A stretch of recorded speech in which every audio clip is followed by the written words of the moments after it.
नमस्कार, मी पूजा. दैनिक गोमंतकच्या इव्हिनिंग बुलेटिनमध्ये तुम्हा सर्वांचं स्वागत. जाणून घेऊया दिवसभरातील महत्त्वाच्या घडामोडी.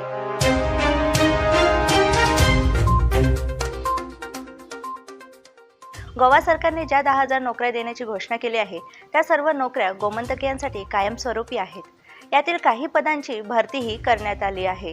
आता गोवा मनुष्यबळ विकास महामंडळातर्फे जी क श्रेणीतील भरती केली जाणार आहे ती कंत्राटी तत्वावर किंवा नियमित असणार असे स्पष्टीकरण मुख्यमंत्री प्रमोद सावंत यांनी दिले आहे. गोव्यात वाढत्या पर्यटनाबरोबर गुन्हेगारीतही वाढ होताना दिसत आहे. त्यासोबतच अंमली पदार्थांच्या तस्करीही वाढण्याची शक्यता आहे. अशा वेळी गोवा पोलीस प्रशासनाच्या जबाबदाऱ्या वाढणार. दरम्यान काही दिवसापूर्वी मुंबईहून गोव्यात आलेल्या 8 जणांची अंमली पदार्थ तस्करांची टोळी पेडणे पोलिसांनी ताब्यात घेतली.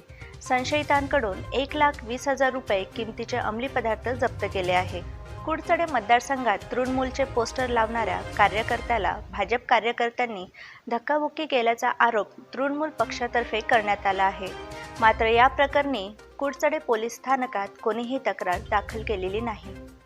आता दिल्लीचे मुख्यमंत्री सतत गोवा दौऱ्यावर असतात. गोव्यातील आम आदमी पक्षाने निवडणुकीसाठी जय्यत तयारी केलेली दिसत आहे. दरम्यान प्रचारासाठी दिल्लीचे मुख्यमंत्री आणि आम आदमी पक्षाचे नेते केजरीवाल आज दुपारी पुन्हा गोवा दौऱ्यावर आले आहे. गोवा भाजपकडून दिल्लीतील वातावरणाचा अंदाज घेत आणि केजरीवाल यांच्या आजच्या गोवा दौऱ्यावरून खोचक ट्विट केले आहे.